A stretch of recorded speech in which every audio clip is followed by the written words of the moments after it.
Hey guys, this is Alan Riley and I'm here at the British Library today, and what I want to talk to you about is how to read like Riley. Alright, so you see behind me there's tons of books here. If I lean down you can see it.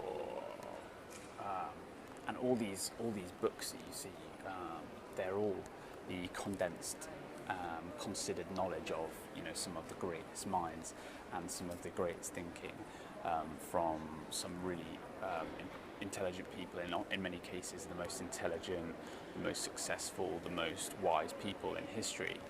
And these books are essentially mentors. They can be your mentors.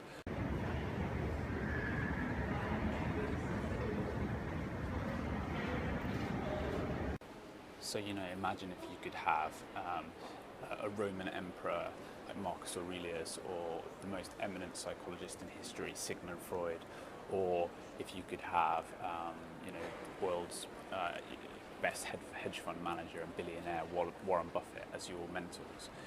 You literally hang on their every word, and actually by reading their books you can kind of get some of that. But the reason really people that don't read books is because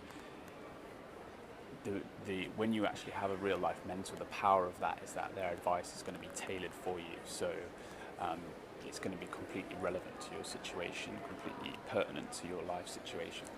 And actually, the problem with books is that it's not always completely clear to us how what's being discussed actually relates.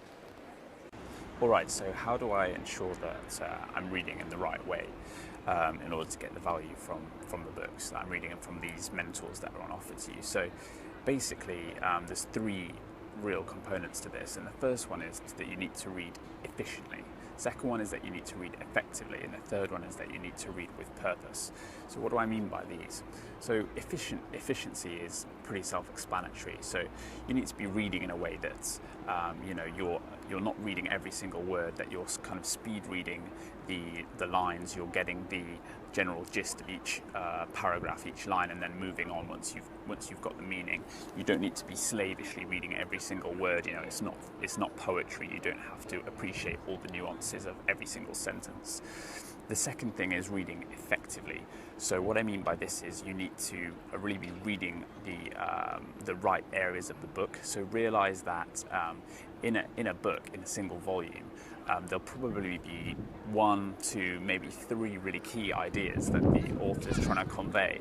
And actually what a lot of the rest of the book is really about repetition, about driving home those key ideas. And it's typically anecdotal, it's typically providing a fluff around those really core components. And the reason for this is to drive home those points to the reader, but secondly because in order to sell a book, the publisher's going to say to an author, look, you need to fill these 300 pages. You can't just cover the main idea in sort of 5 or 10 pages, which you probably could do if you really tried with a lot of books. You need to write a 250 page book so we can sell this and justify the cost. Third thing, and this is the really key one, is to read with purpose. So like I said before, the reason mentoring is so powerful is because it's specifically tailored to you as the mentee, and it's totally focused around what your issues are and what your particular situation is. So you can achieve this by just reading with purpose, and what I mean by that is you just focus on drawing the neural connection between your situation in life and the problems you might be facing, and you'll be aware of those, and actually what the book is telling you and the particular ideas in the book. Not all of them are going to be relevant to you, but some of them will be really resonant, and they'll resonate with you, and that's what really switches your mind on. So when you found that you're actually getting bored reading a book, the reason is probably that it's not resonating with you. The particular bit that you're reading is not engaging your mind, because your mind does not find it useful. And this actually goes back to an evolutionary kind of psychology theory, in that the brain will not expend energy on things that do not enable it to survive better in its environment. So really, you're looking for things that are going to enhance your life, and that's what's going to keep you engaged. That's what's going to enable you to concentrate, and that's what's going to enable you to have the concentration and focus to drive through this book in about 30 to 40 minutes. Now, a lot of people say to me that if you read a book in 30 to 40 minutes, how can you possibly get the value from that? And aren't you just wasting the book? Aren't you just, not really making the most of that wisdom? You're just throwing it away. This really lengthy resource, a powerful resource. You're just kind of not really making the most of it. And what I would say to that is that realize that there's over 120 million books published in the world, and if you can actually go through one of those books every day and take the key idea from it, you're going to be in a much more knowledgeable, wise, powerful position than someone who slavishly goes through maybe one book a month or one book every 2 weeks, reading every single word. Yes, they might get more understanding of the nuances of the key idea in the book, but actually, if you read multiple books, you're going to take 80% of the value for probably 10% of the time, and this is really applying the Pareto rule to how you read and how you build knowledge. So I would just say, don't buy into the social norm of you have to read a book over a long time. You have to read it slowly, cover to cover, and really view books as tools. Tools are they're not artifacts. They're not trophies. They're not necessarily even works of art. They're tools to be deployed. And they are bodies of knowledge that can be cross-pollinated. They have ideas that can be blended together and used, and you really need to learn to view books as useful things, useful tools that you can use to enhance your life, to solve your problems, and to generate a new perspective on how you are currently viewing things in your life. One of the really powerful aspects of this is that when you've actually finished that book, you can put it on your shelf. You can, you've not done with it, but you actually got a familiarity now with that tome of knowledge. And where you come across something in future, you can actually go back and refer to those books. Hopefully you've got a big enough library to actually store them all. But you can come back to those books later. You can come back, revisit the ideas, and you're familiar with the landscape of the ideas in the book and in the different books that you've got. And you come across a problem as you go through life, and you realise, oh yeah, that this book would be really useful to help me deal with that. You can go back and refer to it, and you know where in the book to refer to. You know which book has the best knowledge, or which books have the best ideas to help you approach and address that situation. Okay, so I'll just take you now through a practical example of how I actually do this. I'm going to use this book, Made to Stick by Chip and Dan Heath. So the best way to do this is kind of sit down, set aside 30 to 40 minutes, a bit longer if you think it's going to be more interesting, there's going to be more value for you. And you want to sit down, set a timer, so you're not worrying about the time and you're not distracting yourself. And I'll start normally with looking at the back cover, so you'll probably know what the book's about, the synopsis, because you would have bought the book, but just to remind yourself and bearing in mind what the kind of key message is.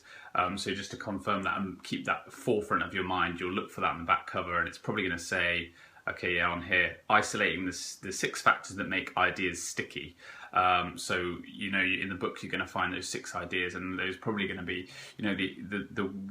the way ideas become sticky is what the key message of this book. Is the key thing that this book's going to tell you. So with that in mind, I will then go to the contents page, and you can see actually this one's quite good. It kind of shows you. It's kind of got a little. And it makes sense given the subject of the book, trying to make ideas sticky, but it gives you the some little pings of relevant kind of words around each of these areas. So just to kind of give you an overview of what's in the book, and you can see actually a lot of these, as I said before, a lot of them are kind of anecdotes, and it's just reminding you of the anecdotes that are in the chapter, so you can refer back to it. So it's talking about Disney's cast members, Jaws on a spaceship, and these will be all the kind of stories that the author digresses into to illustrate these points. But we're just focused on the core content of the book. So it starts with what sticks, the introduction. I imagine in the introduction, when we get there, there'll be some really kind of a really good summary of the actual book. So let's have a look. So the contents, these are the kind of probably the 6 ideas: simple, unexpected, concrete, credible, emotional, stories. Yeah, there's 6 of those. So he's got one chapter and then a final chapter, what sticks, and sticky advice in the epilogue. So if we just flick through, the second thing I'll do is when you absorb the kind of contents page, you know the structure of the book, and actually what you'll find is that in the first chapter or even in the introduction, a lot of what the author wants to tell you is just in there in a kind of summary format. So I find it quite useful just to scan through that, and again, you don't read every word, but you're just flicking over. Okay, this looks like a story or an anecdote as an introduction. I can miss that out. Looking through here and looking at the subtitles as well on stickiness, and you can see I'm kind of using this book. I'm not like treating it like a kind of flimsy work of art. I'm kind of using it as a tool, and I'm kind of, really pushing my way through it. So the 6 principles of sticky ideas, here you go. So in the introduction, you can see here, it's got a little summary of each of the 6 sticky ideas.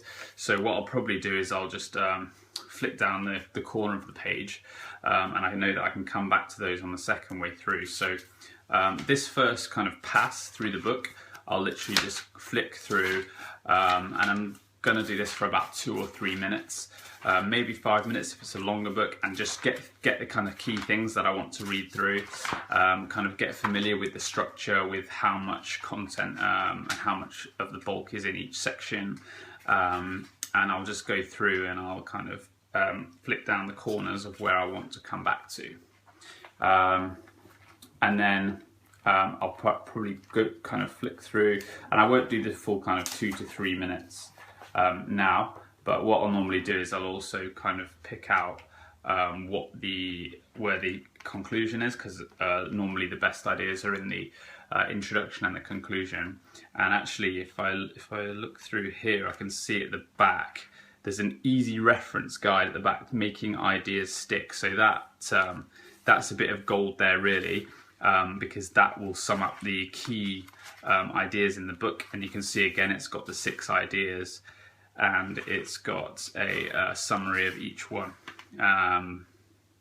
and literally it's got kind of acronyms and things to help you remember the ideas in the book. So that's a key section. And then what you need to do is when you go through the next phase, you kind of do about probably 10 to 15 minutes, and you just read in detail those sections that you've picked out. So as I say, normally you're going to be looking at reading the introduction in detail. You're going to be probably on key chapters looking at maybe the start and the end of the chapter, depending on how they're structured. Sometimes authors start a chapter with by digressing into a story to set up and illustrate the point. Other times they'll kind of start with this is what I'm going to tell you, and that gives you a good summary of what's going to happen in the chapter. Usually at the end of all the chapters there'll be a summary of the point that they've made in the chapter, so the real start and the end of the key bits for you. As I said, the other key areas are going to be the introduction and the kind of concluding chapter of the book as a whole. And perhaps if you're lucky, like in this one, there's a little kind of reference guide at the end, and that will really reinforce for you the key messages and the key concepts and ideas that you want to take from the book. I mean, the final thing, once you've done that, is what I'll do is I'll just kind of set aside 5 minutes after I've read through, just to note down my thoughts on the book.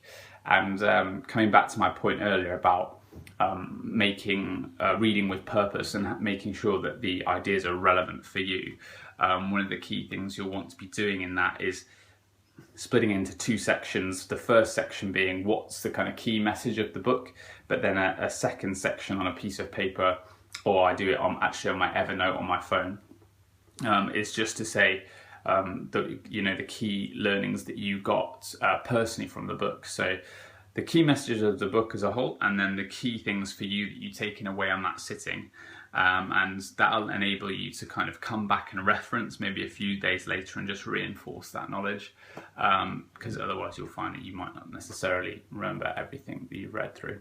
All right. So that's how to read like Riley. There's a book list on the site if you want to check that out. The key books that I've been reading and the ones that I recommend, and the books that really give you the key knowledge you need to be high performing and to live the good life. So check that out, and until next time.